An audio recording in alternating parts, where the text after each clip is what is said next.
Hello, my name is Anne Tailford and I work in the Education Data Division at the Department for Education. I'm here to talk to you today about what data is required relating to early years pupils. This is one of a series of videos related to the school census and should be watched in conjunction with the others. This slide lists the topics I will be covering as part of this presentation.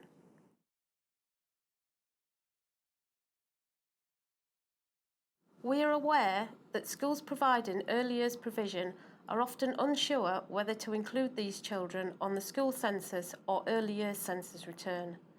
This slide provides further guidance on whether early years children should be included on your school census return or the local authority early years census. As you will see from the slide, the key factor is whether the children are pupils of your school. If they are, then they must be recorded on the school census and you will not be required to complete an early years census return. The data collected via the spring census will be used by the department to determine the early years block of the dedicated schools grant allocation that the department provides to local authorities to fund their early years providers.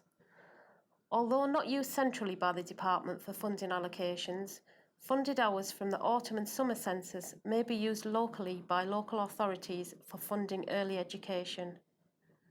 Funded hours may only include the hours a pupil is in education provision, in accordance with the Department for Education's statutory guidance for local authorities on early education and childcare, and excludes any hours where the pupil is not receiving education or any additional hours which are funded by other means, for example by the parent.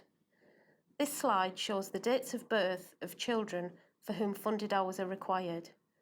If a child falls into the cohorts listed but is not in receipt of any funding via the free entitlement, then a value of 0 should be recorded for funded hours.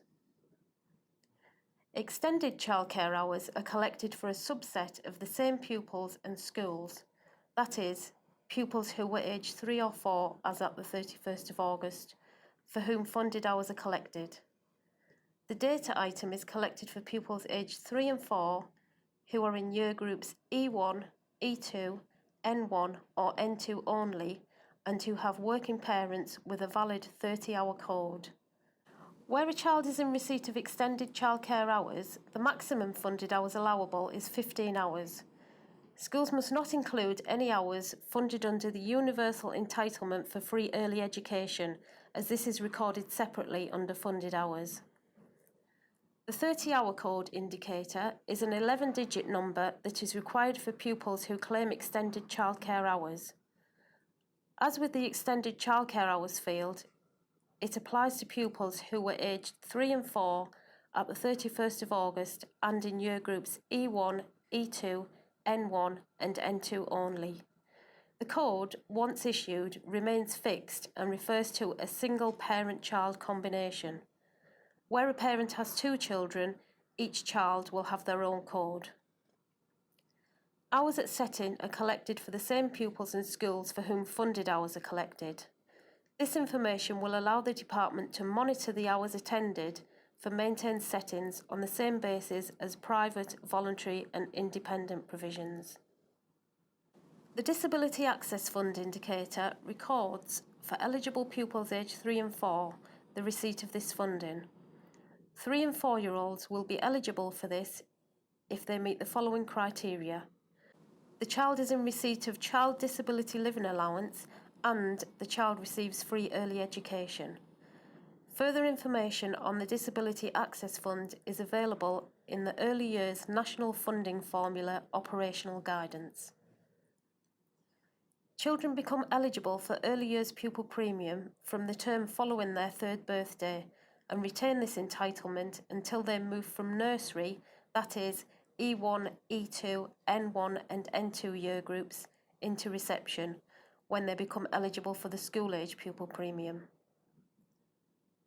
Children will be eligible for early years pupil premium if they are receiving any hours of early education and meet the benefits related criteria for free school meals, that is, the parents are in receipt of income support, or the child is in the care of a local authority in England or Wales, or they have left the care of a local authority in England or Wales through adoption, special guardianship, or a child arrangement order.